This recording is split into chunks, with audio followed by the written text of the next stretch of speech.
Well, you've agreed to this. I'll subject you to the Millennial Inquisition. With Neil, you mentioned outdated dishes. What makes a dish outdated? Um, it's actually funny because what's old is new again now. You know, if you look at the great restaurants and the great chefs that are cooking things both locally and internationally, which I'm loving because it's stuff that I did my bones in, the old dishes are coming back. So you're thinking of, coq à la vin, parfait, and, like even things like Milanese, like all these classic dishes are coming back in vogue, and they're actually being cooked really well. What hopefully doesn't come back is probably the food that we were seeing in the early thousands, which was all this molecular gastronomy stuff, which actually didn't taste great at all. It was more just about bells and whistles. Sure. So it's sort of like fashion in the way that it sort of comes back. Things come back in Yeah, fashion. the good things come back. Like I don't think anybody's, people might be. I used to have some pretty bodgy parachute pants and stuff in the late 90s. I don't see people wearing those. But the good things come back, right?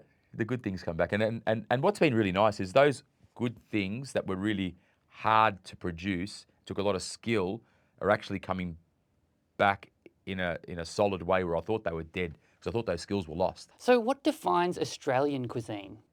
That's a good one. I think what we do well with Australian cuisine is what I try to do with my cuisine. So we call our food unrestricted Middle Eastern. People always say, "Oh, is it contemporary? Is it Lebanese?" I said, no. We say unrestricted Middle Eastern because we should be living. I think we're living without restriction in this country. Okay, we've got some of the world's greatest produce. We've got access to it. We've got brilliant chefs and open-minded clientele. So what all I try to do is I take Middle Eastern food and culture, not from a region, and I bring it here and I unleash it unrestrictedly. So I think we do that well.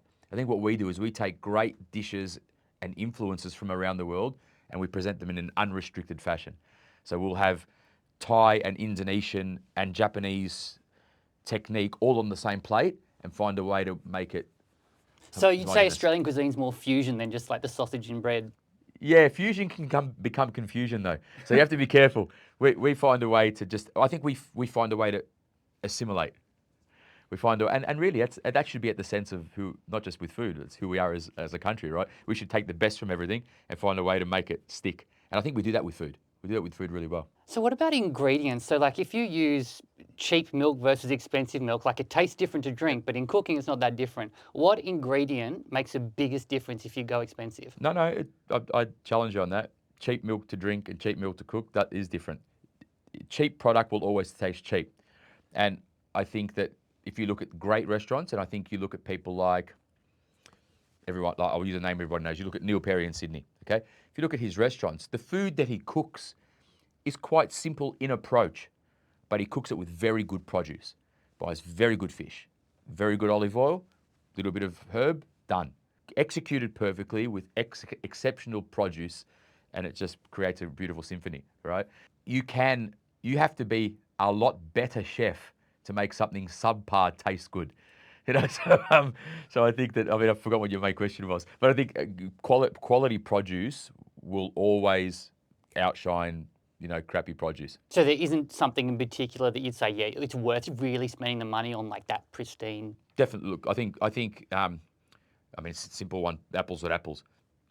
A beautiful piece of Australian grass-fed beef against something that's been, handled really badly, just jammed grain down its throat its whole life. You eat them side by side, you invest the money in the better piece of beef. Same thing with seafood. I think the primary thing you're eating, ingredient, if you're eating it standalone, is always worth putting the money in. A beautiful tomato in the summer versus a tomato that's been sitting, been brought in from overseas and then ripened with chemicals, side by side, can't compare. Weird question for you. Are eggshells weaker than they used to be? No, I think I've just gotten stronger. No, I don't know. Because a lot of people seem to be commenting on it at the moment. Do they? Yeah. I don't know. That's actually a really good one.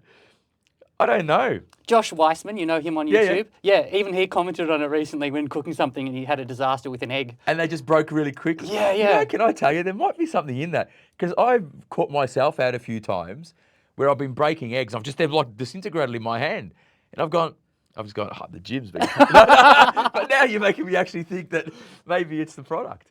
Uber Eats. Yep. How's it changed the industry for you? 100%. I've got a brand called Biggie Smalls. We've got one at the Melbourne airport. We've got two up in Optus Stadium in Perth. I opened that business 6 months before Uber Eats opened. Okay, so we built it on the old model.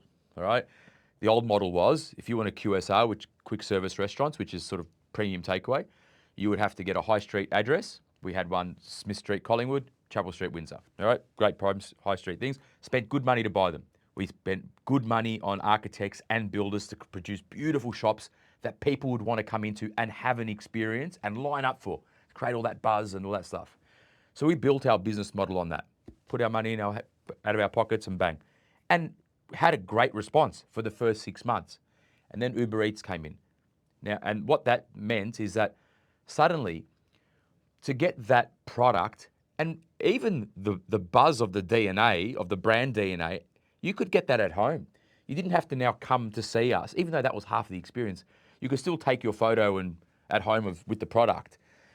And we would lose, say, 50% of your revenue instead of coming from the front door would go out the back door. And off that 50%, you'd lose 30% of it so it changed that model like overnight.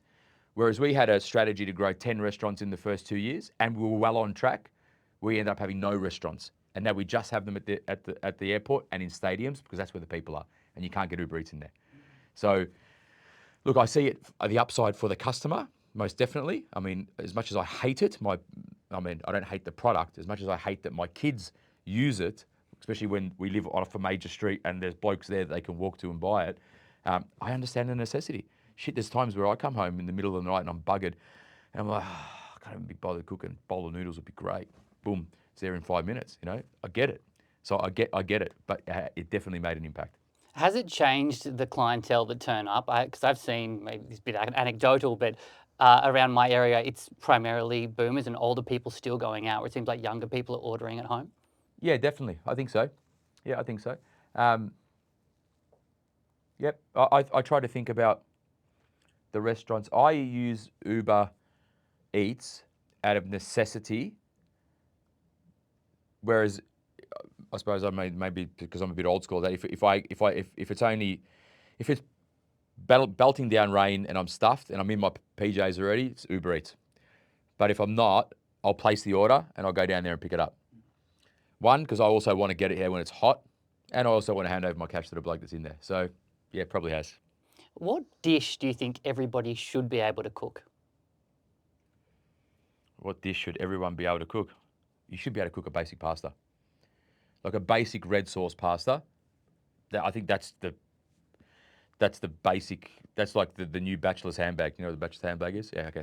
So that you should be able to do that. I think as just a basic rigatoni, red tomato sauce. I mean, really, you could do it just with passata, onions, and garlic, and cook that. I mean, it's vegetarian too, right? You can buy gluten-free pasta. Make it even easier. If you're trying to test a restaurant or a chef, what do you order? Good one.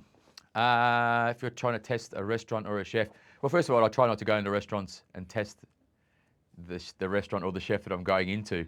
And it's really hard, you know, like it's really tough. If it's a restaurant that I'm very lucky that a lot of the times I'm really excited to go to a restaurant, you know, especially if it's a new restaurant that I haven't been to and maybe it's someone I know. If it's a friend of mine, I'm really wanting it to be great. If it's someone that I don't know, I'm equally wanting it to be great. And the more hype, the more pressure, because you're sitting there going, well, this should be bloody good. I'm looking more at the service than I am at the food. Maybe it's my sympathetic heart as a chef. I understand things can go wrong, and that food evolves over time in a restaurant, especially when it's new. But I'm looking at the experience, at the actual the welcome, the warmth of the restaurant, primarily. Because if you leave, I mean, I think you're always more forgiving of a place where the food was maybe not up to scratch, but you had great service, as opposed to the food being out of this world and it's just really shitty service. So I want the service to be great. So I'm testing the front of house team. Well, obviously you're avoiding anything with avocado, but what about, is there a dish that you see that you go, right, I have to order that if you see it on a menu? Yeah, I like char kway teow. What's that? It's like a Malaysian fried noodle dish. So it's like flat rice noodles with char siu pork and prawns and crunchy little bits of pork in it. Duck, ketchup, manna soy. I mean, I love Malaysian food. I love Malaysian food because it's a true melting pot of cultures, and the food is really exciting and it's unique. I really, when I think about my old school French training, I like anything with foie gras, so anything with duck liver. Really, really love it. Geez, there's so much about food that I love. Do you love durian? No. No, come on, mate. Like, no. Like, that's a no. No, who does? Well, you talk about Malaysians, a lot of Malaysians do. Yeah, I know, but outside Malaysia, Jesus. Okay. I personally can't stand wine in both cooking and drinking. Oh, wow. How do I get a more mature palate so I can start appreciating it? It's not about mature. I think it's about exposure. Shit wine's shit, and you're never going to enjoy it. If you do, there's something wrong with you. It means you're an alcoholic. All right. So, I think you want to be exposed to good wine and in small amounts to understand what you like. All right. So understand what you like. So, I'm happy to help you. Thank you. I've got a great cellar, and wine for us in our family has never been taboo. I remember even as a 13-year-old, 12-year-old, the wine would be around. We were never told you can't have that. At dinner. And from even with my kids, if I'd open a bottle of something at dinner or we'd be out, I'd always ask them, "Do you want to try this?" And I'd say, "It's because it's good. Like I'm only offering it to you because this is like bloody good." And my daughter just does not enjoy wine at all. She's about to turn 18. My son, unfortunately, he's got a very refined palate and he's a big white Burgundy drinker. And the bottles of wine he likes normally got a 2 or a 3 at the start of them. So, mate, I think we've got great wine in Australia, but maybe we need to introduce you to the top of the chain straight away. I think my dad will like that. Thank you very I much. reckon a little bit of who can say no to a bottle of Montrachet, a bottle of white Burgundy, nice and soft, really nice. It's a good entry. Sort of if you're on your journey with wine, it's a beautiful start. I'll give it a shot. Thank you very much. That's it. Thank you. No worries.